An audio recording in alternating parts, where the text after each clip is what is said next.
Hey, everybody. Welcome to Bob Saget's Here For You. I am here for you. And I'm Bob Saget. What? How could I say my name? That's so upsetting. You know, when someone says, say my name, and then my wife says, Bob Saget, I go, oh, God, don't say my name. I can't take my own name ever since the Tourette's guy went, Bob Saget, which is a real disorder, but the guy did it on all over the internet. I hope he's alive. Anyway, I hope you're doing okay. Happy New Year. Here we are. We made it. We made it into 2021. And, wow, I don't know what's happening today when this episode is coming out, but I know there's some crazy shit happening. So we have someone as my guest, Josh Gad, who is such a good person and so talented and wonderful.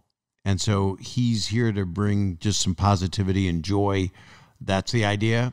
I hope you had good holidays. I hope you had a really wonderful Christmas and Hanukkah and New Year's Eve and didn't have to eat too many cheeseburgers the next day.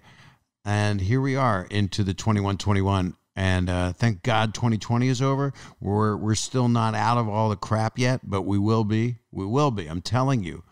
Because what other choice do we have? We have to think positive and move forward, no matter what your belief system, and somehow come together right now over me. Anyway, do what you do with this podcast. You know, you subscribe, and then you listen to it, or you follow if that's where you do it. And you can go to the YouTube page and watch a Zoom split screen at youtube.com/Bob Saget. Bob Saget. And I'm just really happy to have this guest today. Oh, the other thing is I sometimes call you guys. So look at that phone number up there. You can leave a message. And I'll come up with subject matter and ask you on Twitter or Instagram stories to give a call and leave a message. And then I will call you on selected days. I've got some great shows coming up with some wonderful people. One of my favorite people, I always say that, but it's not bad to love a couple hundred people that you feel like you know them, or maybe I don't know them well. This gentleman, I don't know that well, but I feel like I do because that's how he makes you feel. I first saw him in Book of Mormon with Andrew Reynolds, where he was just unbelievably a force to be reckoned with. I have loved everything he's done, literally. Frozen and Beauty and the Beast. He's a voiceover king. He's got a series with Hugh Laurie. He's got Central Park, an adult animated show. He's going to be with Rick Moranis in the Shrunk movie, which is something we've all been needing and wanting to see, some good comedy and heartfelt love by getting shrunken. And he's just super wonderful. So let me admit him in right now. Here comes Mr. Josh Gad.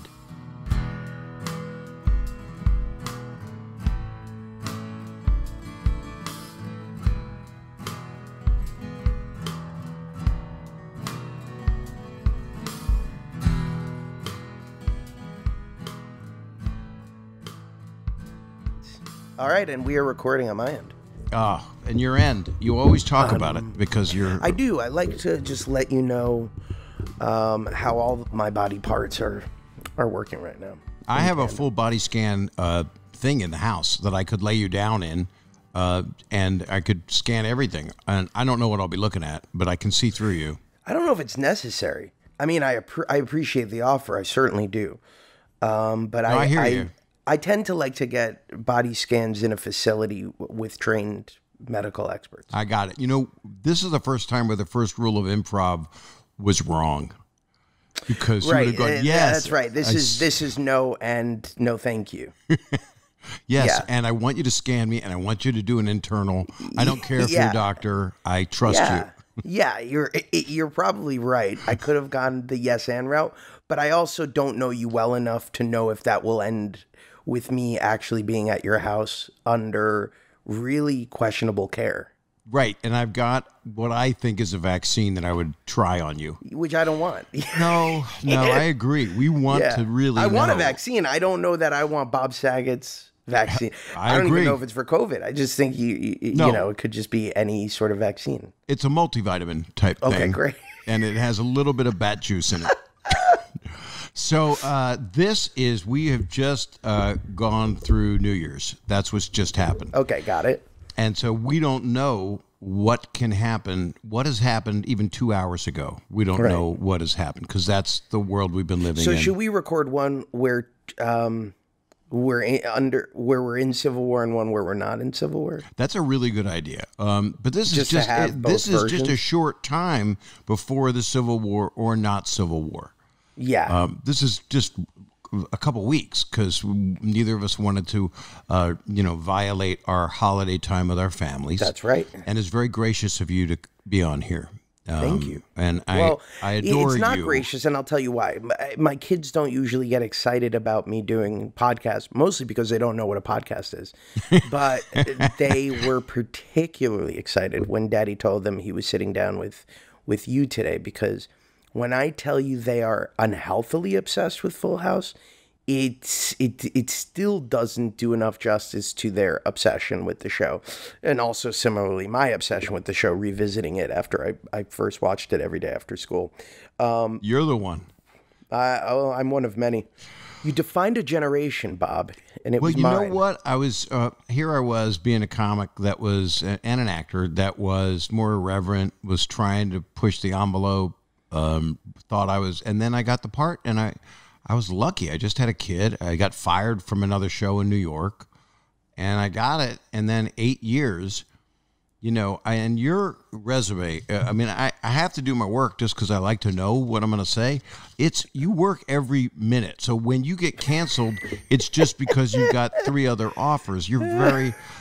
That's not true. That's not true. Well, I had a bunch of shows that would go one season. I would do one season and out, one season and out. And you did that great show with Billy Crystal that I love. That's the one that got away. That really is. The others, I knew. The Comedians was tough because that was one that was just really starting to crackle, and it just it didn't find its audience. But it's funny because people now are finding it on Hulu and discovering it for the first time and loving it.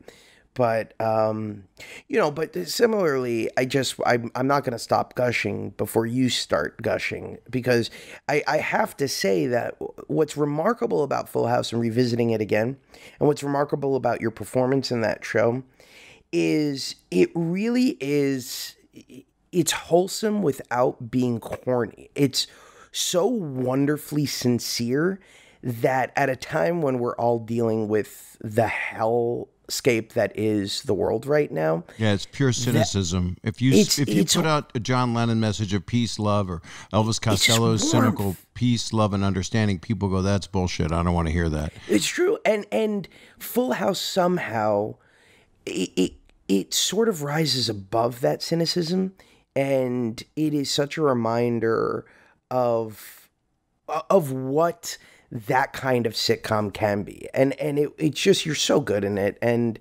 thank you all over again for not only being such a big part of my life, but now my own daughter's lives as well.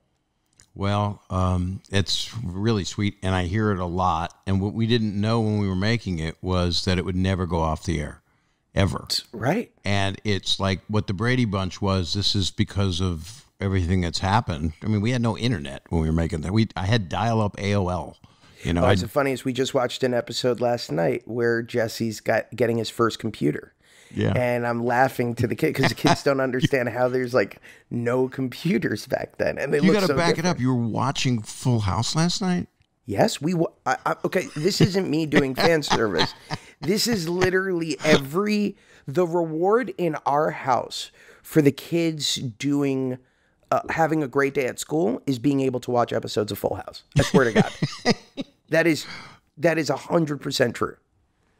Well, I have to gush a little bit because when I meet, I am both a person who loves irreverent comedy, as you are.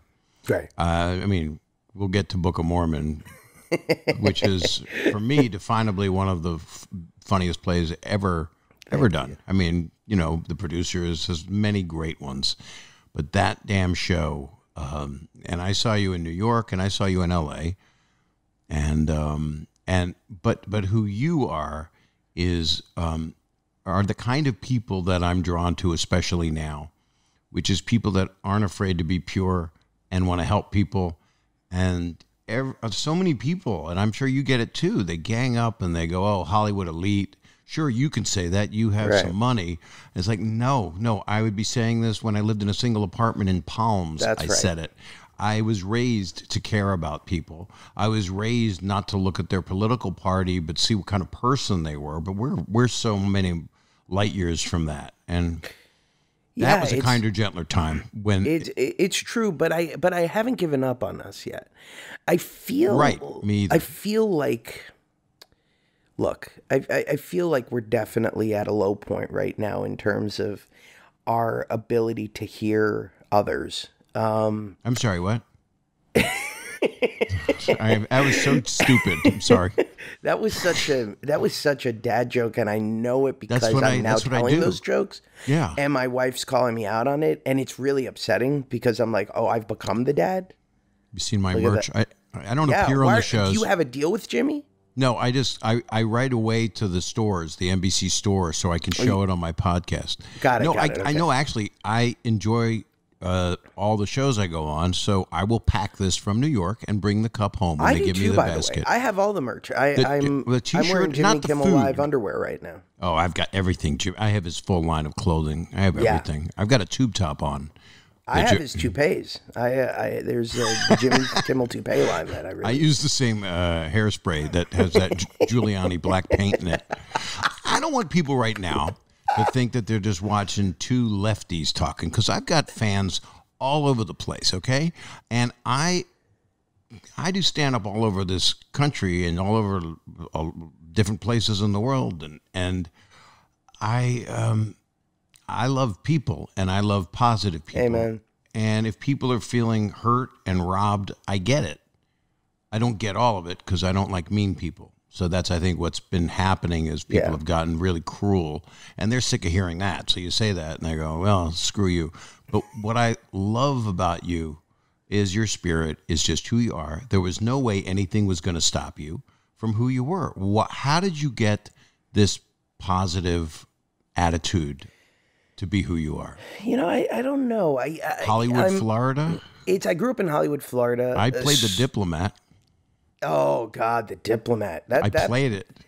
That bad boy, is that bad boy still around, The Diplomat They Hotel? rebuilt it into a beautiful partying place. But yeah, same with Fountain Blue. Blue, Diplomat, they all were a big part of the Miami scene, Fort Lauderdale scene when I was growing up. And I was born and raised in South Florida and sort of the cliche upbringing of a lot of comedian actors. But my parents got divorced when I was 5 or 6. Is probably why I related to Full House so much. Is single parent really resonated in my household.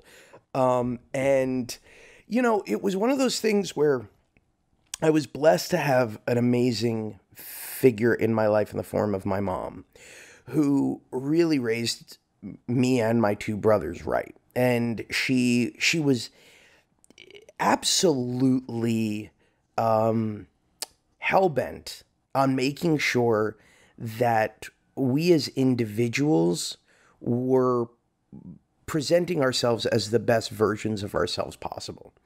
And by virtue of the fact that she instilled us with these incredible values, and because of the trauma of sort of, her divorcing my father because of some really bad decisions on his part, I can only think it had to do with his penis, but I don't want to talk about your family. Yeah, no. It was my father's penis was so small. How small was it? It was so small that he didn't cheat on my mother. My dad's penis was so small, when he was sewing, he used it as a thimble. My dad's penis was so small, if you opened up a bottle of Merlot, he could be the cork.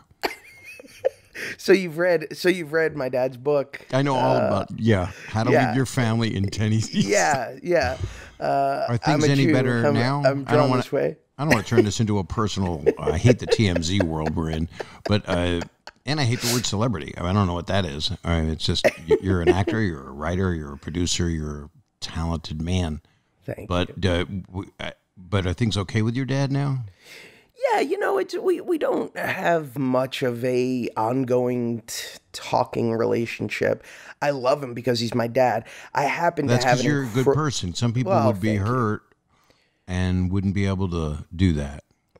It's tough because I have the ability to look at his choices and say to myself, I don't ever want to follow in his footsteps. Also had an amazing father figure in my stepdad. So that really helped. But it comes back to my mom. I mean, my mom is just a badass. She's just outstanding. And she's so unbelievably caring and giving and selfless. So I think that's why I didn't end up being a real piece of shit, Bob. You couldn't have been one. You're a positive. You were a positive person at birth. According to different scientific rulings, pre-birth. I just don't know. I think life begins upon ejaculation. I know that to be true based on experience. Yeah. When I was single, I had jars and jars of life. I had socks and socks full of life, and I can relate to it. Yeah. You have to put something in there, like meatloaf. Yeah. So yeah. But meatloaf feels a little aggressive, and Yeah, I also a think you're- I little think you're right. unsanitary, right? Like, Well, not if you really get that clean grain, grass fed. Yeah, you want to get you want to go to a kosher butcher, get like some real good quality Kosher meatloaf. butcher, and then you actually you don't eat meat, but you'll have sex with it. Yes, still qualifies as vegan, I think, but you know, Yeah, you're a vegan, but your penis made its choice. yes. I didn't wake up thinking this was going to be the conversation. I didn't either. Or part of a conversation I had didn't either. today, I'm but I'm really glad we arrived here. But see, this is what I do when I get delighted to see and talk to somebody that I like. I become the 9-year-old. I'll say the things that I would say to you backstage that you would go, "Why did you say that? What is wrong with you?" Bob, what the? Right? Can I use the F-bomb on this? What? Yeah, it's my podcast. Yeah. Oh, great. Yeah, I can do sometimes it. I Okay, don't, depending on who I'm talking Well, then to. I'm not going to. No, you can. I'm fine. But with it. now that you said sometimes I don't, I want to be part of the sometimes. Yeah. I would I say want to be like, I want to dare myself to not drop an F-bomb today. Okay. So who's the first person you fucked? No, don't. I didn't. Don't answer. Don't answer. I just want to prove that you can do an F-bomb. I got to dig out of this hole because I'm talking about how wonderful you are. And you started working when you're 39. So you started working when you were how old? Like 16, 18? Professionally? When did you get a I mean, I'm looking at your thing. It looks like, you got so many Professionally, things. I didn't start. It was funny because my mom There's said too to many me, credits here. It looks like a freaking phone book. "Oh, it's most of them are bad." No, they're not. My Harry mom and said, Joe, 2002. "Oh God, that's rough. That's a rough one." Mary and Joe. Is that the very first, 2002? Yeah, that was I did that. I was going to school at Carnegie Mellon, and it was a student film. And that was my very first credit. And the truth is I wanted to act professionally from a very young age. And my mother, God bless her, said, no, you have to get an education. You have to get a formal education. And I was like, okay. And then I went to school, and Josh Groban, my first year, he left freshman year to go pursue a career as Josh Groban. And Are you friends with Josh now? I am friends with Josh. I'm friends with Josh. I love him Josh. so much. He's one been of the on here. He's one of the greatest human beings alive. He is another sweet. See, that's if just everybody had that in them to be a good person, The world would be a calmer place. it wouldn't be real. It wouldn't be a. Right. You wouldn't be able to have. You wouldn't be who you were if it wasn't for your dad, and your stepdad. Yeah. But it's why you look at your kids, and I know this. I have 3 daughters, and I go, "What did my parents do?" My parents, I don't talk to them anymore because they passed away. But That tracks. well, I still talk to one of them. I had my dad stuffed, but Okay. that was his humor, by the way, not mine. My dad would say about his brother-in-law, who he did not like, that he should have him stuffed and put him as a hat rack when you walk in. So, But so okay, so back to this Carnegie Mellon. You did a So student went to film. Carnegie Mellon, begged my parents after Josh left. I was like, well, he got to do it. And they said, well, that's great for him. You're going to graduate. And when you have a degree, you can go do whatever you want to do. And I was resentful of that at first. And then I'm really grateful for it because I do think I wasn't ready. And I do think it would have robbed me of an experience that really defined sort of my trajectory. And then my first real break was I did an episode of ER. Yeah, and who was the cast then? Oh man, that was LaSalle was on the show. This was after Clooney was already gone. It was I think Anthony was still on the show. Was Noah Wiley on it? I don't know if Noah was still on the show. Maybe. It wasn't Stamos yet. No, he was No, not. I'm looking here. Yeah, 2005. Yeah, he was still busy with me. Yeah, and so I. No, he wasn't. No, he wasn't. We were busy as humans. No, I'm 10 years off. Yeah, because you guys stopped what year? 95. 95. Right. I'm 10 years off. just a You'll see. You'll decade see what off. happens when you get older. My mind's good. I just 10 years. I don't understand. It's just a decade. It's a decade. It's no big whatever. deal. So I that was my first big break, and I was just kind of like stumbling from thing to thing, not really satisfied. And then Did you always think like I would that you were never going to work again after you would do something? Yes, I almost went to law school. I was about 3 years out of school, two and a half years out of school, and I was just pissed, like with all the rejection. I was just bummed, and I met my then girlfriend, now wife, and was like, you know, why don't I just like do that thing where you become responsible and make money and become a father and care for a family? And my mother said to me, when I called her up and told her this, thinking my Jewish mother's going to be so happy that I'm going to law school, she was so pissed. And she was like, I'm disappointed in you. And I said, why? She goes, you've spent 15 years dreaming of doing this thing and only 2 years trying to execute that dream. I think that's a cop-out. I love your mother. She's the greatest. And about a month later, I auditioned and got the role of one of the leads in the show, 25th Annual Putnam County Spelling Bee. And that was my big break. Saw at the Second Stage Theater because I followed it. That wasn't me. That was Dan Fogler, who was well genius. aware. I know it wasn't you. You were at the Circle and Square. I was Circle and Square. Yeah. Yeah, I remember all of it. And I did a play called Privilege by Paul Weitz in the Second Stage, so I had to watch while I rehearsed. All day at night I would watch the Spelling Bee because that was my theater. And then as they were leaving, Right. and then I went in there and did that play. But Spelling Bee was amazing, and I know that you had that amazing part. It was such an amazing part, and that was all. Fogler really was the genesis of that, and was so incredible. And you know, it was really it was a challenging thing to step into somebody else's shoes and try to do justice to a role that was so brilliantly created.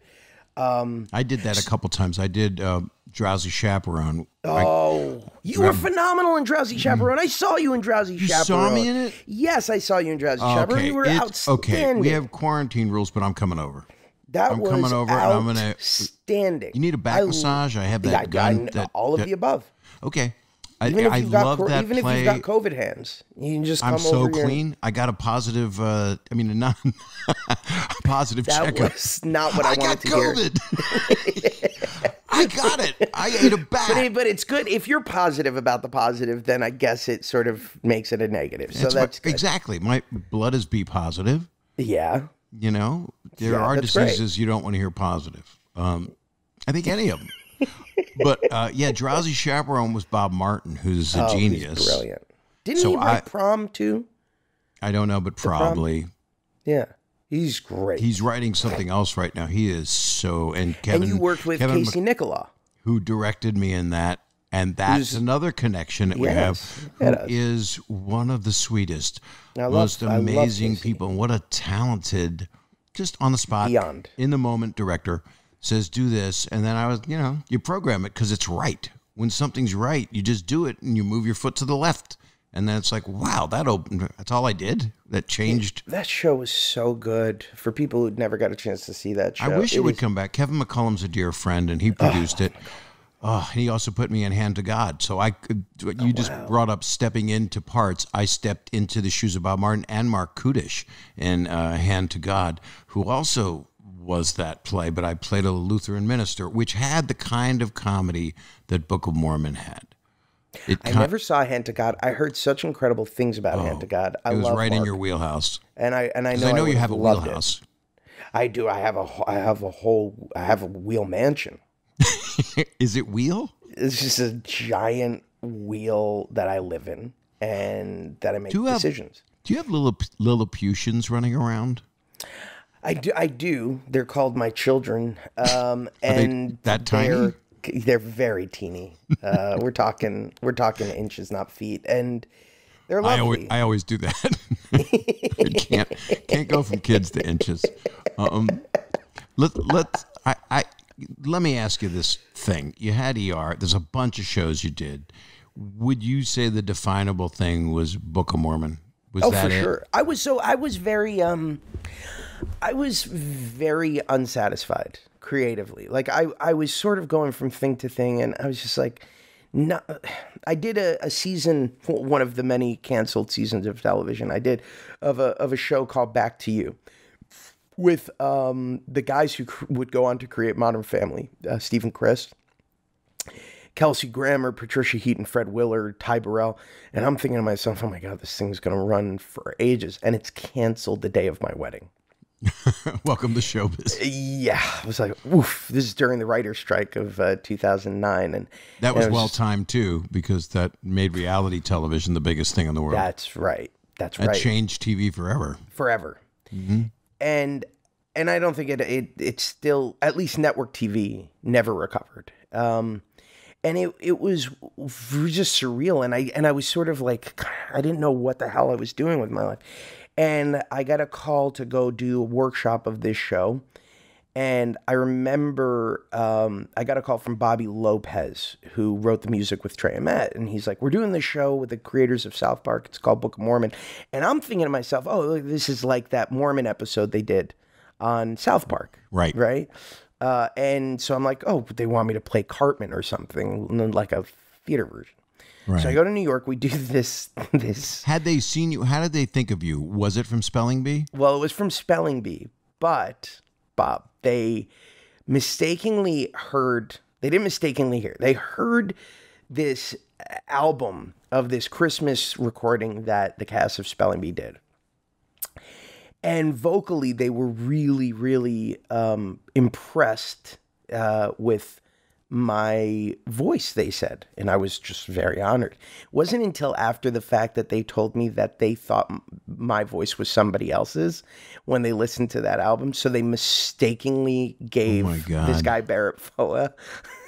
They thought that I was him, which is why they So when you showed up and you had more of a tenor range, I would have. What is this Kermit the Frog like sound coming out of this guy's voice? This is not, his voice has definitely changed. So I did this first read through, and I remember getting to the song Hasadiga Ibawai, and I was white knuckling it because I was terrified. It's one thing to do what they do on South Park, but it's another to do this sort of very aggressive comedy in front of an audience. Right. And I remember thinking to myself, okay, this is going to tell us whether or not this is even viable.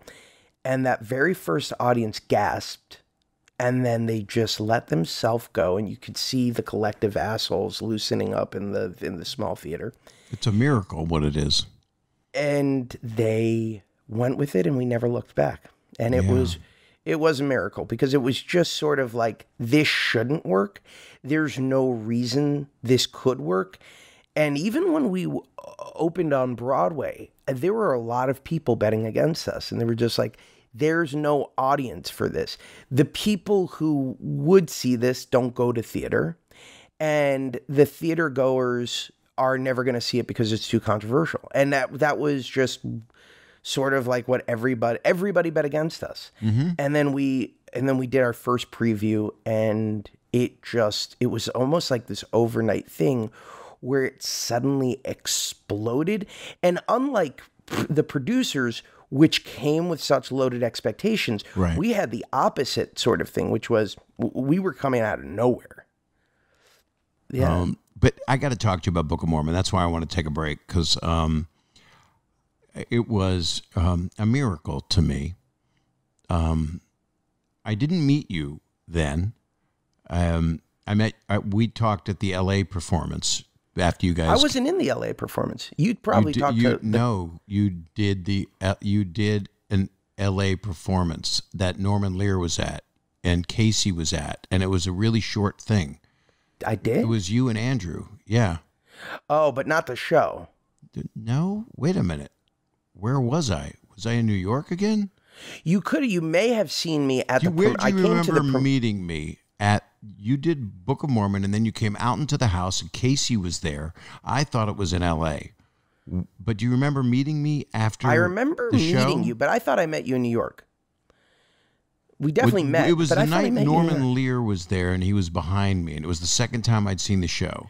And Norman that Lear the was night- always there. Norman Lear saw the show more than I did. Well, Norman Lear he's a friend of mine, doesn't know that he has a credit on South Park, because Matt and Trey he said, all I did was talk to him for 3 days. I said, well, you have a credit. I saw the show, and I don't know if it was an old episode or what, but you have a credit. He goes, Yeah. Jesus, I didn't know They that. love Norman. He is one of the He's best. Do you know him? Only because he was such a big Book of Mormon fan, and I don't know him well. I love him so much. I actually just did a reading of Princess Bride, which he I also saw it. is It was credited wonderful. with. Yep. Thank you. He was He's a also credited producer. with that. He produced it. Yeah. Because Rob is Carl's son, and he was also instrumental he funded Spinal Tap. Isn't Norman that Lear has had his Isn't that hands. insane?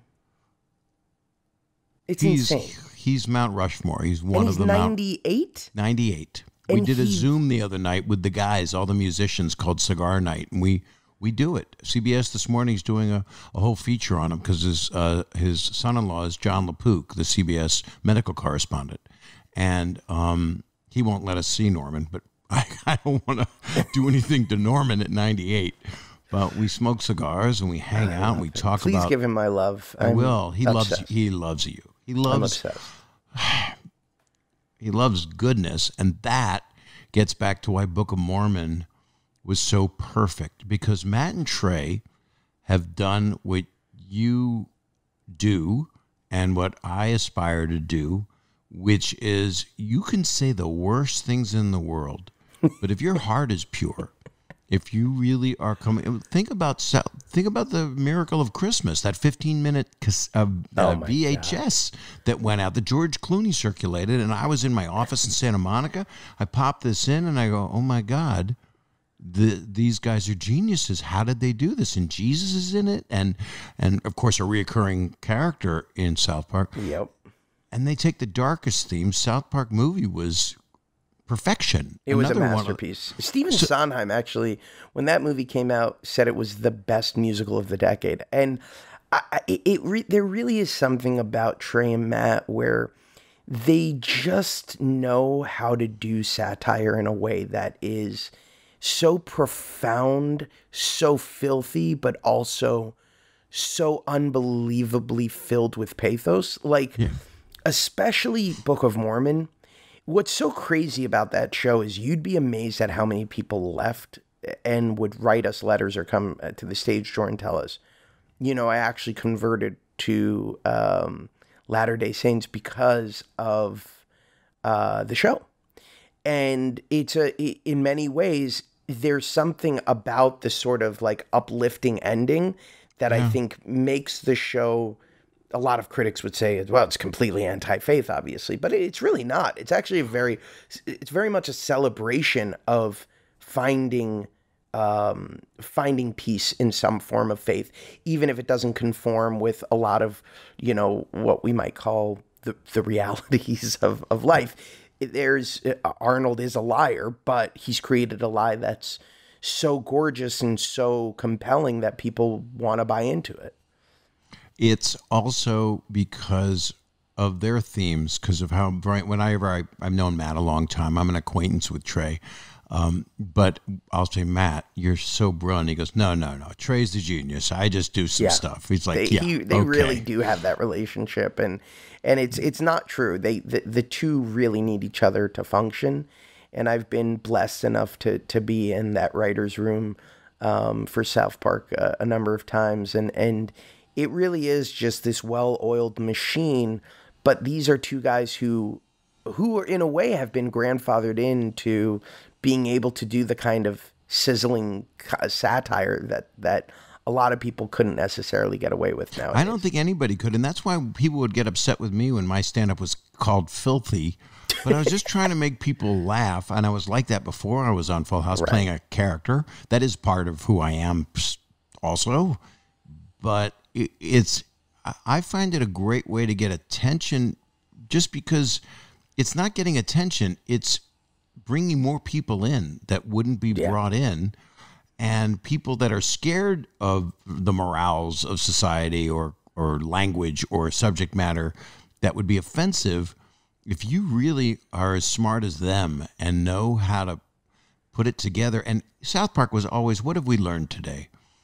So you're watching these kids who you love, and they're about as two-dimensional as you can be. They're color forms, basically. And you know them, and you love them. And then they're doing these horrible things, satellite in your ass and in your anus and, everything. Devil in bed with Saddam Hussein in the movie and Book of Mormon. I thought when it was over, I went, Mormons aren't going to be upset at this, I don't think. No, they promoted the church in our playbill. And that's beatific to me. That's when comedy goes to a higher place. Yeah. And what you did in that play, what you both did, Andrew is he's another incredible. force to be reckoned with. And He's after incredible. it was over, I remember us hugging each other. So it must have been in New York. And Norman was sitting right behind me, and I said, Did you have any consulting on this? He goes, God, I wish I did. Because I said, this is my second time, and I think it was his as well. But I talked to you for a while, and I talked to Casey. I went out afterward. There was an outside shirt. You did no performances of this play in L.A.? No, but I bet we met at the premiere, because I was at the premiere, and there was an after party, and that's where we all would have been there. That's what it was. Andrew and I were there. Casey was there. Oh, that's what it was. I was at the I'm premiere. convinced that's where it was. Holy shit. Yeah, there was that whole outdoor party. That was that good at the premiere. That was my understudy. That was Jared Gertner, who did it in LA. I didn't see him. I only saw you twice. And he was phenomenal. So I went again. And I don't know, that after party, because you guys came into the house. Yes. Yes. Okay. So Andrew says, oh my God, I love you. He said, follow me on Instagram. And I said, oh, absolutely. And I followed him, and he said, I'm following you. And he looked at me and he went, we're friends now. And I went, okay, anytime. And I haven't reached out, but I'll like his stuff. Oh, he's the best. And we actually, it's so frustrating because right before, literally the day before lockdown, the first time in February, Andrew was out here and we were workshopping something because we were both sort of itching. It's been 10 years. It's been a decade. And we're both I don't know what 10 years are. No, it's one day you'll be like me. It's crazy. But it goes like that. It really does. And it has been 10 years since we did Book of Mormon. It will be 10 years this year. Which changed your whole life because you met everyone that exists in show business. It was crazy. It really was like a rock concert. And we were gearing up to we were thinking about taking something out next year and doing it in New York. And I miss that. I really do miss the stage so much. And I pray that once this whole thing is over, I get to go back. I miss that. And I also am envious because you really got, even though it's not a stage show, the sort of 4-camera sitcom, style is the closest thing to what you get from being on stage. I feel Yeah. like it's that shared communion with an audience that is so, I think, intoxicating. I would do it again if it was the right thing. I've done a bunch of them besides Full House. I've done a lot of them, and there is something about it. It's a proscenium. You're playing to the audience. You have to wait for laughs, which is not a conversation in a kitchen, Yeah. But there's something also wonderful about single camera too. There's something beautiful about being able to just be. Oh, 100%, 100%. And be able to run it so many times, so you try to get the best you can out of yourself. But it's funny, Bob. I have a theory, because this was around the time I was doing Back to You. And our live performances in front of the audience were killer. And I remember being like, oh my God, this show's going to run for years. And then I remember seeing the episodes, and I frankly was like, eesh. And it was one of the first sitcoms that was shot and aired in high definition. And there is something about that aesthetic that I think ruined that format. I agree. Right? Like there's you either something... shoot it on film like Mary Tyler Moore Show, or you shoot it on analog video. That's it. That's why Full House did what it did. Yes, it had the themes. Yes, single parent affected a lot of people. Yes, the fantasy of three guys and a rock and roll star raising three little blonde girls that don't look like their dad. And then the amazing thing is it hits the optic nerve different. Video literally hits the optic nerve completely different than digital, which is why for camera, it doesn't have that brightness to it. There's nothing, you can't light it to give it that look. I agree. And I do think that something was lost with regard to the 4-camera sitcom when it went HD 4K, because that aesthetic doesn't allow you to feel like there's almost it's our world, but there's like, I don't know, there's a quality about it that feels like it's presented in a different way that makes you embrace it. It's glossier. It's just glossier. Yeah. And So I really miss live theater, and that experience for me put me on the map, and it gave me an opportunity to drive my own destiny, as opposed to sort of prior to that I was getting cast as like the funny best friend and I just was unsatisfied creatively. Right. Well, I have to ask you one more question about this show. Was there ever talk of a movie, Book of Mormon? And there still is. Why not? Why can't we have it? Why can't you and Andrew? I think it's a question for Trey and Matt. They definitely have talked about it multiple times. Now more than ever, with the success of Hamilton, it sort of is a no-brainer. But I don't know that Andrew and I could get away with playing 18-year-olds. It doesn't. I don't think it matters. I mean, sure, to a certain extent, I guess it doesn't. But at the same time, and if you've seen Pen 15, oh my God, Pen 15 is so unbelievable. Well, what's the big deal? Yeah, that's true. That's true. I think inevitably they will do it. I think Trey and Matt don't like looking backwards. They like looking forwards. And so, like, I would guess for them it's been a matter of why, like creatively, why? Right. They certainly don't need the money. Then, I think it's about like what is going to satisfy our creative impulse right now. And frankly, South Park still gives them everything they need in terms of just that. But Book of Mormon is a gift to the world also. So is South Park. I mean, But okay, let me get off of it, because I'm not going to get my dream right now. I can tell you this. There has been conversation, and I wouldn't be surprised if in the next couple of years there's a Book of Mormon movie. Put it that way. If Mike Nichols was alive, he would make it.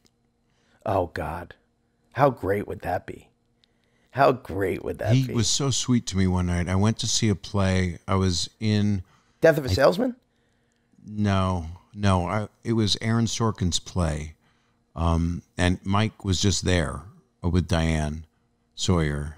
And it was a Monday night, and it was one of those critics nights, and it was Aaron Sorkin's play, and it was really good. And I'm sitting there and exhausted. I think I was put in on drowsy, so I was in the middle of those 12-hour days, and I'm about to hit the boards. And I don't know what the hell I'm going to be. 1,800 people in a theater. I don't know what I'm going to do.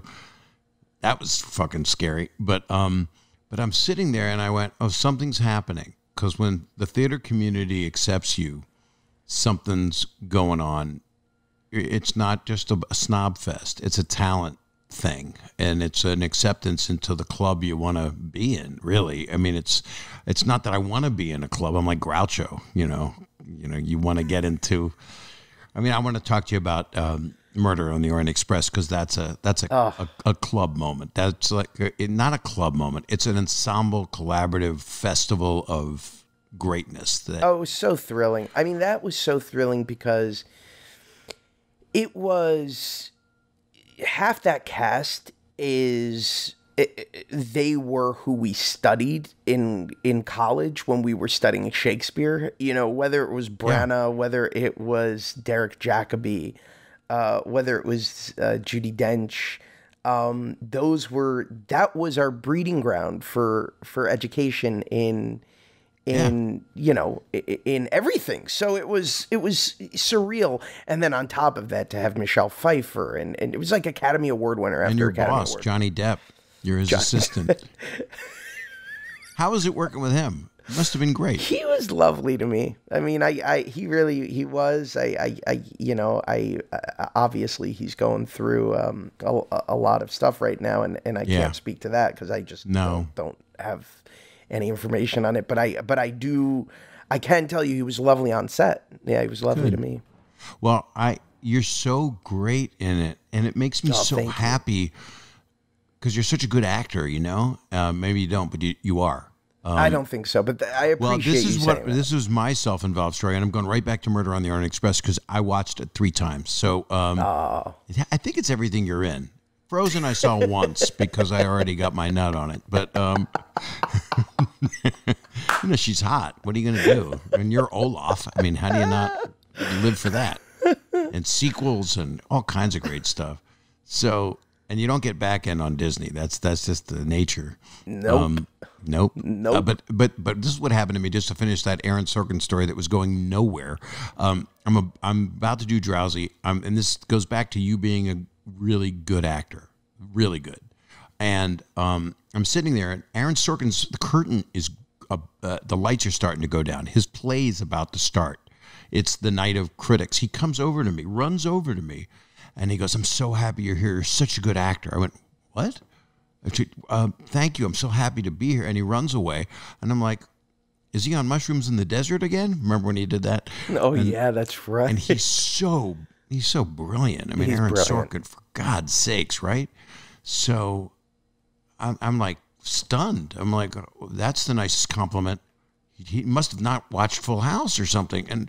And then Mike Nichols comes over to me and says, "You're a good actor." Within 6 minutes, oh my right before God. Aaron Sorkin, Mike Nichols with Diane, who I knew from having done a CBS show years ago, and he says, "You're a good actor, and I don't think you know it enough. Oh my God! You need to know it. You're a really good actor." And I felt like I had been anointed by the Pope or a higher power. I mean, when the director of The Graduate in The Birdcage and Virginia Woolf comes up to you and says that, you frankly have, along with arguably or inarguably the greatest screenwriter / playwright. It was a good night, and I needed. It was weird. I was. You know how hard nobody wants to hear how hard it is when they work in 3 jobs to try to feed somebody. Right. But it is, you work hard to have the privilege to entertain people. You do. Put it this way. It's the hardest of the acting jobs you can have is there's nothing to hide behind on stage. Right. And it is, you are putting it all out there, and you're doing it 8 times a week. And you're laying it all on the line, and no, we are certainly not doctors, nurses, and we are the lowest on the totem pole in terms of having the most to be grateful for with the least amount to do. Yes. But It really is. It keeps you honest. Acting on stage keeps you honest, and it's why I think it's important that all of us go back and do it from time to time. So that goes back to, by my self-involved story of my kudos from Masters. There's no, a lot of people, you see the acting, you know it, and you see it, and you see, but in everything you do, there isn't. You're just there. You're supposed to do this. You've worked so hard to know how to do it. You have all the chops, but my God, in that movie, it was like, was that a definable, you've done so many things. I mean, the Hugh Laurie series that you're doing, that's a new season just now, right? I'm literally leaving for London in a few weeks, and we're gearing up to do season 2 of the show, and it's tremendous, written by, of course, one of the greatest living writers alive, in Armando Iannucci, speaking of satirical geniuses. But no, Murder on the Orient Express was it was a turning point, because it allowed audiences, I think, to see me in a dramatic capacity, which wasn't something. And it wasn't a reach, and it wasn't a surprise for you, but it was frankly what I was trained in. I wasn't trained as a comedian. I fell in love with comedy, and therefore gravitated towards comedy. But 4 years of conservatory certainly did not train me for comedy. So it was really wonderful, and it allowed me to branch out and do things like Marshall with, the incredible Chadwick Boseman, who I miss every freaking day, and it's allowed me to frankly pursue opportunities I otherwise never would have had. And how did that come about? Did Kenneth Branagh see you before? Ken saw me in Book of Mormon, and I was, at the time, I was shooting Beauty and the Beast in London, and we had a general meeting together. And I sat down with him, and we were talking, and I think we hit it off, and we had this great meeting, and then about 6-7 months later, I get a phone call, and we're working on this new adaptation of Murder on the Orient Express, written by Michael Green. There's this role that I think you'd be perfect for. And it was a dream come true. And then, a couple months later, he called me up and said, I'm working on this other thing called Artemis Fowl, and I would love for you to do it. And when Ken Branagh calls, you take it and you answer. My God, what a talented man. He's incredible. I love him to death. And he directs that, and then plays Hercule Poirot. Yes, and not only does he direct that and play Poirot, and not only is he producing it at the same time and doing, revisions on the day, but he also was like an artistic director at a theater and starring in a show as he was doing it. What? Which is just so insane. I don't know how is that? You can't do that. It was crazy. I remember Daisy Ridley and I went to go see him in his show. And then the next day, we all had like a table read. And I was just like, "This is bonkers. Who does this?" Oh my God! Well, that's his soul. So yep. But that movie, and I watched a great video of an interview with you about how you addressed Dame Judi Dench. Oh, yes. Could you share that? Because that's so funny. It's so funny and self-effacing. So everybody, it was so funny because basically everybody was so unbelievably intimidated by her. And it was our first day in the trailer, and rightfully so, that it was our first day in the trailer. Leslie Odom Jr. was sitting there. Daisy was sitting there, a couple of others. And she was just she had her eyes closed and her head back, and she was laying in her makeup chair. And I walk up to her, and after this 10 minutes of just silence, I lean in.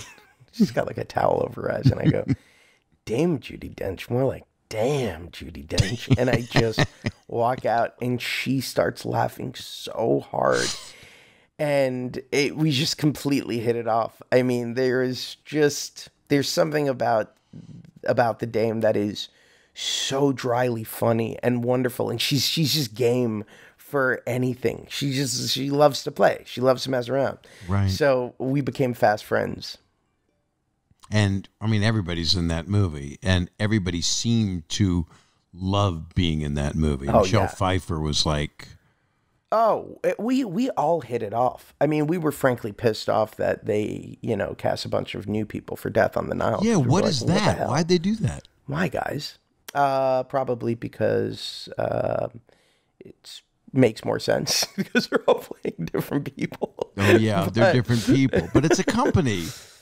But there was talk but- early on that there was actually a discussion about the fact that, well, would it work to recast all of these guys in different roles? We did have that conversation, but I can't wait to see Death on the Nile. I'm a sucker for those Agatha Christie things. I think that they're wonderful. I remember the original one. I'm trying to remember who played Poirot. Do you know? David Suchet? Or No, I ate already. No, I'm not.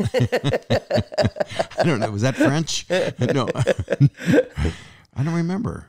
No, there was another one that was. Yeah, it was what's his name? My famous brain is guy. fried. But But what the good news is people can go on the internet now and look these things up. did you say who it was or no? I thought it was David Suchet. You might be right. I mean, we could both look it up. Well, I'm going to look it up now because I have the ability. Do you have the so why wouldn't- Citizen app? No. It's the funniest thing in the world. It's a thing that you look at your phone and it tells you what's wrong in your neighborhood. If there's a fire. But I don't need that app. it's a horrific thing that I have because I have I'm a real keen sense of what's wrong. you can smell fire. Yeah. Oh, Albert Finney. It's Albert Finney. It's and Albert I Finney. saw that because I was a huge fan of Albert Finney, and he was God, remarkable. I love Albert Finney. One of the great voices. Yeah. Always this deep kind of resonance down here. Almost towards the end, it was like very like. I remember seeing him in the third Bourne film, and it was just. But it was still It was like so. it was Tom Waits. It would just It was slowly Tom Waits, decline but it from was album just to so, album. it was just still like riveting to watch. I didn't need to understand him. He I did a just musical. respected that he was brilliant. I don't know how to say Leslie Bricuse's name. Is that how you I say feel it? like you just said it. Okay. Well, it was called Scrooge, and he was Scrooge, and it's a musical, and I know the music from it today. I saw it as a kid. I can't get it out of my head. It's just, it was Really? that good. And then near the elderly parts of his career, before these older parts in the Bourne movie, he did a thing called Under the Volcano that John Huston directed about a guy that drinks himself to death in Mexico. And he is, it is a just say no to alcohol. It is the most amazing 12-step program incentive thing I've ever seen. It's really hard to watch, and he's quite was quite a genius. So Oh wow! I'm so I gotta depressed say, now. I didn't even know that there was a musical version of that. I Now gotta see that. you're so musical. You have such love- an I love affinity music. for it. You've got so many animated things that you are you forever. I mean, you will work forever because you can sing, you can act, you love doing. Is it Frozen or Beauty and the Beast, or what's your favorite? And you're doing a series that's animated, Central Park, right? Well, I really Central Park is different for me because it's something I created. It's something that truly, I'm a part of in every single facet. So it's just different for me. It's really exciting. It's really exciting to get to play in the wheelhouse of this thing that's really, frankly, never been attempted before, which is an animated series with 4 songs an episode, and each song we're setting out to be a hit song that propels the story forward, that propels the characters forward. So it right now, that is for me, it's my baby. I'm so unbelievably proud of it. Who do you write the music? I basically oversee the music side of things along with this incredible guy, Frank Ciampi, and some other unbelievable folks, the Dacey brothers, and of course Lauren Bouchard and Nora Smith, who created Bob's Burgers and are co-creators with me on this. And so we all sort of have a say in it, but the actual music writing comes down to the incredible composers and lyricists that we get. And we have these amazing girls, Kate and Elisa, who are just so freaking good. But also at the same time, we have incredible guest artists who come in, and like Cyndi Lauper, Sarah Bareilles, the list goes on. And it's just been a dream. It's just been a true dream. Are you done with that right now? No, we're actually in the middle of finishing up season 2. So, but then you're going to London.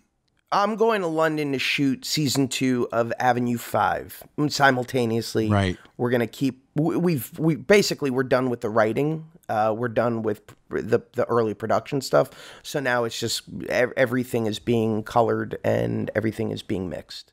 So if there's anything, because it's your show, there's stuff that you can do when you're in London. Totally. That's what you'll be doing. I can keep working in London on it, and I've already recorded all my stuff, and the kind of the one good thing I will say about animation in times of COVID is it's much easier than probably anything else in our industry, because all I need is this thing right here, right? Yeah.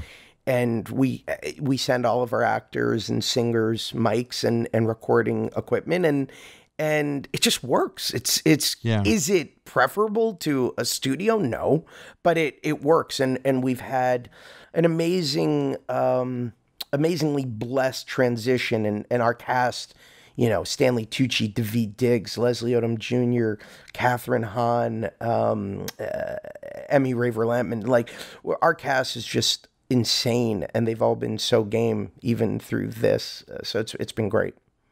Well, I want to talk to you about just life in general.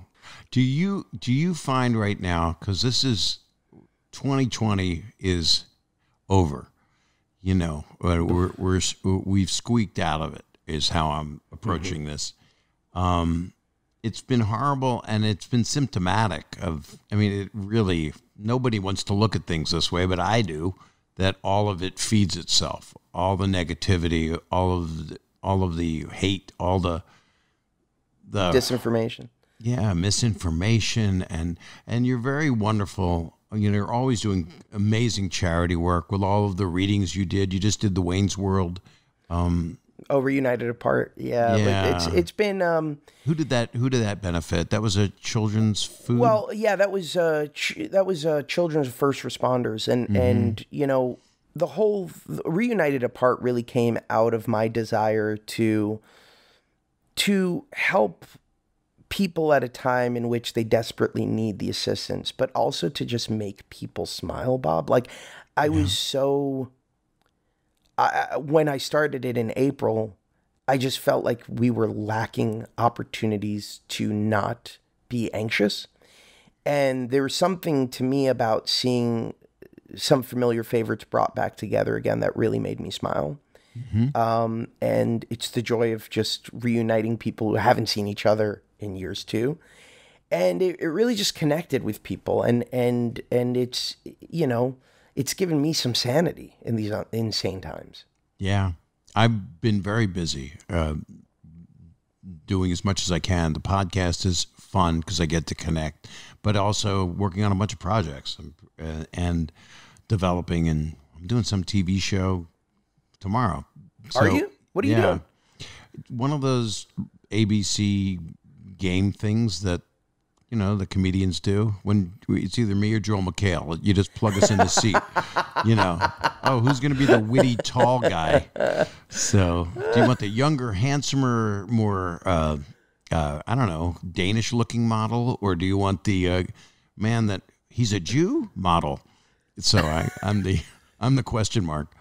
So I'm doing that. Time for more America's Funniest Home Videos as well. Well, actually, we did a dirty version. We shot 14 of them. Really? Yeah. It's called Videos After Dark, and they're shot. And what happened was ABC couldn't air them because they were too dirty. It's a bunch of babies saying fuck. Would you ever go back and do the original again or no?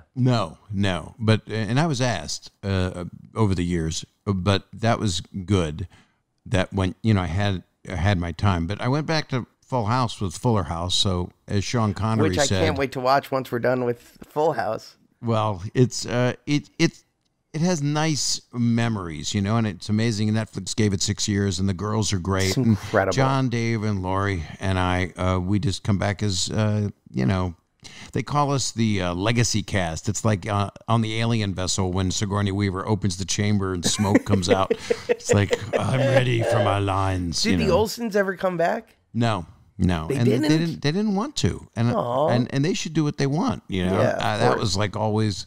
Everybody's going. They need to do this. They owe us this. They don't need to do anything. Well, they want. You know what's incredible? They don't want to act. Though? I got to tell you, going back and revisiting that show, not being a kid and watching it as an adult now, my God, they were special children. I mean, like, amazing. I cannot. It's unbelievable. Yeah. It's the comic timing of a child is. It's really hard because they don't. I mean, they don't know comic beats, right? They don't know that Right. rhythm yet. And they were both just naturally But gifted. they were born into it, and they had the bandwidth in their brain to be able to do it. So they were Yes. unusual. 9 months old, I changed their diapers, and that's real. And I'm close with them. I mean, I'm probably the one that stayed the closest because I love them. And they would come over my daughters and, at my house, and my oldest daughter, she's 1 year younger than them. So I have videos of them in little puffy sleeve dresses when they're 3 at my house. And so there was a fatherly thing going on, but we're friends, you know. We're out of touch right now because a lot of people are. Right. But they're really, a lot of times it would be cutaways, you know, I don't know, nuts. And then other times you'd watch a full-on take, and then as they got older, they would just pick up all their cues, and you didn't you know need the what cutaways. It was actual acting. Do you know what blew my mind? So we're watching an episode last night, as you're shocked to hear. We watch it every night. I don't watch it. And I'm watching this young actress who is Michelle's friend. And I'm like, oh my God, this kid's a star. What happened to this kid? Journey? And then I look her up and it's Journey Small. And I'm Journey. like, are you kidding me? What? I It always was thought so incredible. Journey. Is it Journey? Journey? I don't know. I called her Journey, which was Okay, a kid. it could be Journey. She's And- so great on that show. God. She is She's so this talented. beautiful, great actress. It's Yes. But even back then, just like star power. yeah. Star power. Oh, nailed every line. I didn't. All the kids nailed their lines. I didn't. I had Jodie Sweetin and Candace Cameron feeding me my lines. And then literally, before it went off the air, Ashley and Mary Kate gave me all my lines. Oh, And I had to God. walk in a room and go, what's going on? I couldn't remember that. You I would know write that, it on a pencil. Do you know that so when I was going to school, elementary, high school, the big alum who graduated from our school was Scott Weinger. Oh, he's played- a dear friend. Yes, so Scott. Then he went to Harvard. Scott went to Harvard, and around the time that, you know, he had just done Aladdin in 92 or 93 and Full House, and he was the biggest star from my high school. And that was it. Like, that was like, everybody wanted to be him. We all wanted to grow up to be him. But yeah, he was the big one who left our school at the time. He's a sweetheart. He's great. I got him drunk when he was 17. I'm not proud of that. It was safe, though. He wasn't driving. I was. All the stories are true. But I never got canceled because I just was safe and loved people. So. Oh, my God. So you are like me. We care about what we're going to move toward. And I don't like, and I feel really bad that people feel like their voices aren't heard and that people are believing things that aren't fact. Right. I used to have a joke. The joke was men can breastfeed. I read that. Okay, I wrote it down and then I read it. So basically what we're doing as a society is writing stuff down, or someone told me That's it. You don't even need. That's how we've lived for the past 4 years, that someone told someone or they watched it on the news and they're running the country. And that's not, I can't get my news from that. I don't know how to get it. No, I couldn't agree more. Around 5 or 6 years ago, I was randomly asked to write op-ed pieces for USA Today. And I thought it would be just a really fun exercise. Well, one of the pieces that I wrote was actually about social media. And I remember at the time I had a really keen fear that where social media was headed is that everybody would consider themselves an armchair expert. Absolutely. And everybody would start to assume that because they had a platform, it would make them as entitled to say things based on fact or fiction as people who were more qualified to say them. And frankly, that fear has not only become self-actualized, it really, especially in a time of COVID in which we're all on our devices nonstop, I think it has been worse than anybody could have imagined. Yeah. And the truth is I don't know how we get out of it. I don't know. It feels like the barrel of pickles has been poisoned. Yeah, it has. And the deli. And it's terrifying because it's like, how do you get back to critical thinking in mass? How do you do? People go, well, I'm not going to reach across the aisle if this is what, guys, this is, I'm from Philly. I've been in Independence Hall. I've been upstairs, which is the room where it happened. So upstairs in Independence Hall, I just went by with my wife, Kelly, and I was in Philly for one night to do a gig. And I showed up there and the ranger said, oh, Bob, come on in, Philly boy, and you're Bob. So that's the only nice part of people thinking you're safe and not a predator or trying to steal, I don't know, the Declaration of Independence. They have a shitty copy of it there. But upstairs, and I've talked to people about this that know about it. I mean, Norman Lear had a copy of the Declaration of Independence, and now it's on tour. I don't know where it's going to go because apparently they're going to rewrite it. But there's strike-throughs on a lot of it. But I went upstairs and they were drunk. Those guys worked all night long and they argued and they had fights. They beat the hell out of each other. Yep. And these are the guys. This is Hamilton guys. Yep. But they got through it. They got through it to the point where they established the Union of the United States, and then the Civil War happened, and that's the biggest fear, are those people that feel disenfranchised and feel that lies were told to them and that somebody can push a button and erase votes because he says they can and said they can.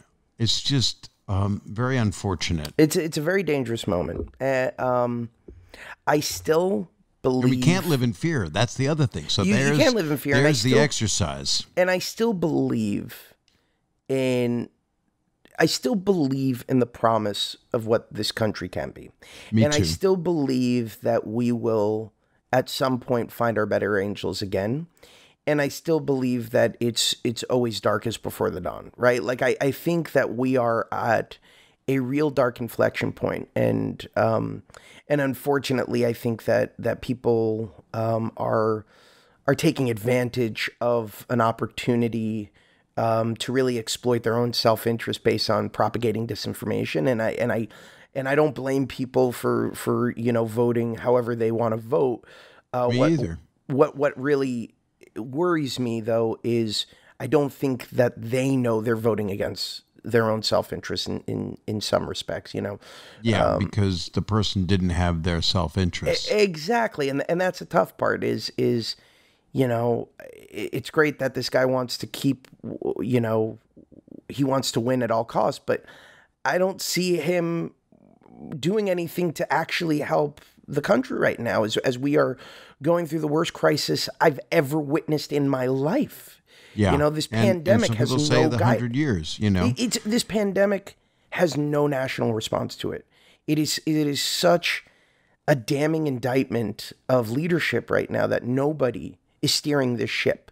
It's a rudderless ship, and everywhere you look, somebody knows somebody who has been drastically and dangerously affected by this Well, virus. hopefully we are a week or two away from this release of this podcast to starting to try to rectify a lot of things and take care of the people. Because there were people when the polio vaccine came out that didn't take it. And, of course. And they got polio. And some didn't get it. And some died. And people got polio. People really got polio. That's what people don't understand.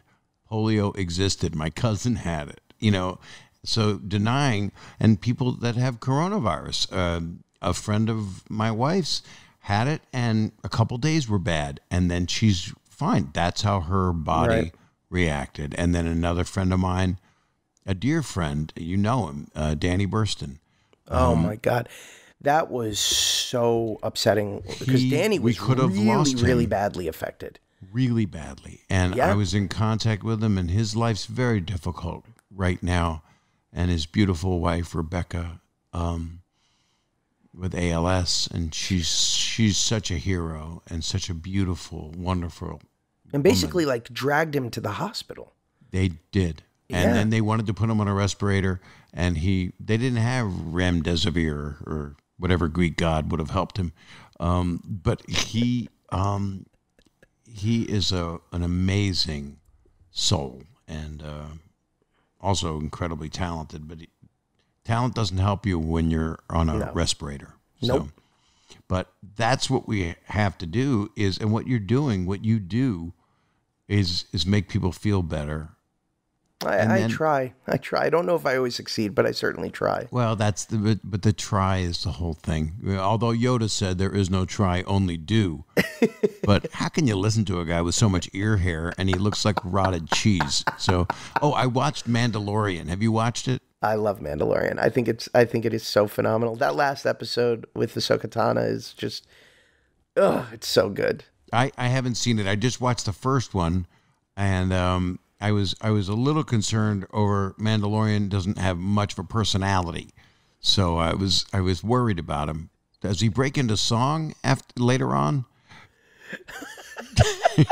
And Baby Yoda, I want to breastfeed that thing. It's the most perfectly designed. You know what's so funny about it? I was actually on the set of Mandalorian, season 1. My friend Bryce Dallas Howard was directing an episode. Right. And I got to actually see Baby Yoda before anyone knew Baby Yoda existed. Oh my God. And it was the hardest damn thing in the world for the next 6 months to not say a word about the existence of this oh my God thing. Yeah. That's like having the vaccine and not being able to tell anybody. Nah, it was rough. It was rough. How big is it? Is it like a 6-inch? Oh no, he's little. He really is like, he's this tiny little puppet, and it's just the most incredible. It's the most incredible thing you've ever seen. It just really is so lifelike and impressive. Is it Henson's company? I don't know. I mean, I would imagine so, right? But I don't know. I think so. It would make all the sense in the world. It would. Disney they designed the first one, right? They designed Yoda. And it's Frank Oz was incredible. Frank Oz, Miss Piggy, and Yoda. I mean, come on. And a great director. Oh, such a sweetheart. So I have to ask you about this because it brings up Honey, I Shrunk the Kids. So now that is shot. No, we were supposed to shoot in the spring, and then this pandemic happened. I'm sorry, the pandemic. I'm not familiar. So hopefully looking to shoot brain it. Dead. So you haven't shot it, and it's with Rick. It's with Rick coming back and Joe Johnston. Does it open with you beating him up at an ATM? No. We decided that's already been done. It feels like it would be redundant at this point. That was so crazy. That's so terrible. I was so viscerally angry when that happened. I mean, of all the people in the world. No, you do not. I'm going to use my one F-bomb. You do not fuck with a treasure, a national treasure like Rick Moranis. He's someone you just want to hug. Yeah. Because look, first thing. Look at how many, nobody even realized until that moment how much joy he's brought to so many people and how many movies he's made. Yep. I mean, just one or two of them. I mean, Ghostbusters and Little Shop of Horrors and Shrunk and Honey, Honey, I Shrunk the Kids, Ghostbusters, Little Shop of Horrors. He had a run that was Parenthood that was just insane. And he didn't want to do it for personal reasons, and God bless him for that. And I wanted him for something I was doing, and I reached out through his lawyer, and he was so touched that I had reached out, and he said, "No, I just don't. I'm just not wanting to do it, but this is a wonderful thing." It took a year or two of nonstop harassment and begging and pleading, because I'm part of the generation that was so inspired by Rick's performances and his movies and his legacy. So I feel blessed that he said yes, and I think the script is very much a sequel and very much an incredible reminder of the greatness of Rick Moranis and a celebration of a movie that certainly my generation holds as a classic. Who do you play in it? I play his son, his grown-up son, Nick Zielinski. Does he shrink you? Don't tell me. I don't want to know. I can't ruin that part of it. Who's There's shrinking involved. Yeah. I would do an R-rated version. I knew when it left my mouth where it was going, and I couldn't stop it. Honey, I Shrunk Your, and then anything you want it to be. And then fill in the blank. And then it's like a game of Mad Libs for the audience. Yes, and Andrew Dice Clay has all the answers. So when is that scheduled to be able to be done, providing by middle of the year? I think we're hoping to shoot it in the spring or early summer now. That's fantastic. Is there anything else we can look forward to? Because I've gone through pages and pages of you, all about you. And no, there. You know what? I'm. Anything else beloved that you'd like to mention? We're getting up to have a really exciting year. There's a bunch of stuff on the horizon. None of which I can talk about yet, but I think it's going to be a really exciting year, and I'm just excited to get back to some form of normal soon. It's time. And you're very compassionate and you're very empathetic. Do you get a lot of, because of that, and you put out your heart and how you feel, do you get a lot of slap back on Twitter, and do you get beat up? Do you? Sure. Do you block? Do you mute? Do I care? Do you care? Do you leave the voices on there, or if someone's quite evil, do you? Well, if someone's quite evil, I report them for being quite evil. But I don't really give a shit. Like, it's not. If you're that unhappy, that's not my problem. You got to figure that out for yourself. I agree. Some guy attacked me today, and he's got a lot of, I don't know, like 50,000 people. I looked it up because George Carlin I regarded very highly, and this guy has a George Carlin tribute thing where he does quotes from George and videos of George, and comedians I know follow this person, and I was following, and I put out something that was, I was talking to a friend of mine and just saying, we've got to be here for our neighbor. We have to not get mad at them for their beliefs, and it was just something that people look at as Hollywood bullshit, which is just bullshit because I'm not Hollywood. I'm just not that person. And this one guy said, you're naive, Bob, and George Carlin would think this and that and this and that. And he just berated me. He said, get real or something. And at one moment I wanted to answer him saying, I knew George Carlin. Right. And if I had said this peace, love, and understanding type thing to him, George would have said to me, I wish it was like that, Bob, but I don't see it that way. Right. But he wouldn't yell at me, and he wouldn't berate me for my opinion. And he loved being around someone that would try to shine some light. He didn't, if he liked them, he would listen. You know, he wouldn't just go, fuck you. You know, we're all fucked. You know, he says great stuff.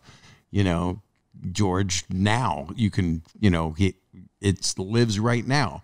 You know, he talked about abortion, and he goes, you know, people care about you before you're born, but after you're born, fuck you. And that's like, I can't argue with that, because what happens to all the babies that nobody cares about? They're just, you know. But George was definitely, I mean, even at the time, he was pushing the boundaries, right? Like, Yeah. you know, I feel like right now we're very blessed to live in an era that gave us Chappelle, and there's somebody who continues to just be fearless in the face of a public that is definitely, you know, either along for the ride or not. But I really respect the hell out of him, because I think he knows he's making you uncomfortable. And I think that great comedians do that. They ride that really well, right? He's they one of the best. really I well. got to do comedy camp in Ohio. Dave wanted me Oh, there. with Dave? Yeah, I was there with Louis C.K. and Chris Tucker and Sarah. no, Sarah wasn't there at the time I was there, but Michelle Wolf was, and Darnell, and Mo, and there are people now that he's doing it again. He's going to be doing it in January, February, and I think I'm going to go because if he wants me to go, I want to do incredible. it. It's wonderful because I love him so much. I've known him a long time, and he's just the real deal. He's always Dave. Yeah. And he works hard at it, you know. Oh yeah, and he's just like, and he can find comedy in anything. His recent SNL was just, I felt, spectacular. It was, and Bill Burr is a friend, and I love Bill Burr so much. Bill also, and he's got a great animated show, F is for Family, Oh, and he's a friend. He's been on here. And like I have a network, which I never want. But he just berated me for 40 minutes. And he said, you know what your act is, Saget? Your act is just, you know, you're doing lines from Full House and saying fuck every 5 minutes.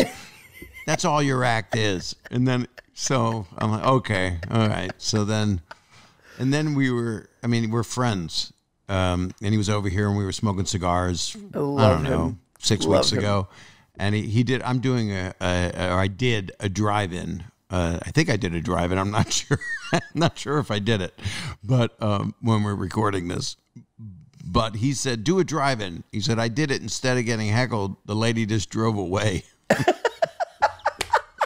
Because I got to perform. I have to, and you're going to get to do so much now. You're going to go off and make so much stuff. I'm excited to get back to it.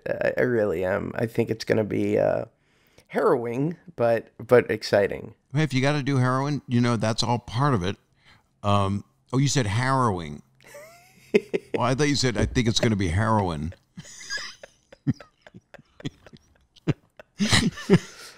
You're a sick man. I think it's going to be LSD. But I'm sorry, Bob. What were you saying? You just kind of drift off because you've been here so long. Are you? Last question is not last. I have to know how babies are born. But are you taking your family with you to England? No, it's you know what? Without the vaccine right now, it doesn't feel like the time to do that. Yeah. So I think we're gonna wait a little bit. I agree. And see how things play out, and it's gonna suck to be away, but yeah. But we'll see. We'll see. It's all changing day to day. Everything is changing. Everything that we're upset about, we don't even know at the time of this coming out what has happened. Exactly. Well, Josh, I just adore you. I love you, my friend. I love you. You are one of the greats. And honest to God, will you say that again? Because I need a good soundbite. Bob Saget is one of the greatest anything ever, and you will respect him at all costs. I adore you. Can you call me a stud muffin? You're a stud muffin. I don't even know why I need to say it out loud. It's just understood. The sad part is it's because my penis is shaped like a muffin. It's so sad. It's like, I don't know if you know the word chode. I don't want to take it to that place because I want your kids to be able to hear this. But yeah, Dad, Danny Tanner says bad things. Olaf and Danny Tanner say filthy things together. Olaf is amazing. I love you. Oh, God. You're so great. I hate this part. This is where people go, fuck them. Hollywood No. bullshit. Why don't we sing Imagine now? Imagine this. I genuinely can't wait to actually get together with you and smoke cigars and have a drink. You smoke cigars? I do. Oh, let's do this. Let's would do love this. And I have a heart-lung machine at the house right after I Yeah, smoke. that's great. You just kill two birds with one stone, or kill I ourselves. look with forward one to cigar. it. I look forward to hanging with you. And what's your wife's name? Ida. Ida. That's a pretty name. She's rad. She's getting me through this hellscape right now. Yeah. This has been, I think it will be positive because, all the cliches, whatever doesn't kill you, makes you stronger. But we have had a time, people have gone out of their minds because they haven't been able to leave. And then those that did got sick and got persecuted for, so people have made science political and all this horribleness because we've been in a horrible pandemic. And people don't understand it or want to. And I get that because I wish it wasn't here either. But I just wish you and your family a lot of health and stuff. I love you, my friend. You too. Let's get together soon. And thank you for having me on. You're the greatest. Thank you, Josh. Happy New Year and safe travels. Happy New Year. Bye, my friend. Well, I enjoyed the hell out of that. I hope you did. I hope it wasn't too actor self-involved. I do talk about myself too much. And it's not good when I have a guest like Josh who has so much to say and so open to play. And I just love the guy. And I say that at the end of every episode, almost, unless it's a lady. I would say I just love her. But in this case, I would say I just love the guy. We could use the same outro for every episode. I don't think so. Anyway, Josh Gad, you're going to want to be seeing all of the stuff he's doing, all the new stuff he's doing. He's just a sweetheart. And I don't know. I can't really lick him up and down anymore because I love the damn guy. So do what you do. You rate, review, you subscribe, you follow, you listen to this podcast. Subscribe. That's the important thing is to subscribe, download, listen, stream and gleam and cream. What? No, stop it, Bob. Not after that. I hope New Year's was good for you. Here we go into 2021. I've got a lot of great guests coming up, and I'm excited to spend 2021 with you. And I'm going to be out there touring this year because we're all going to be able to get back to some kind of life, and I'll be able to entertain you guys, getting out and seeing you up close, which I would really, really love. I wish you all a lot of good health and a lot of safety. And thank you for listening, and I'll talk to you next time. Hang in there. This year's going to get much, much better. And more people will, I think, come to a sense of calm and moving forward. That's my, dare I say, prayer for the world and for our country, the United States. And that's it. Lots of love. Talk to you later.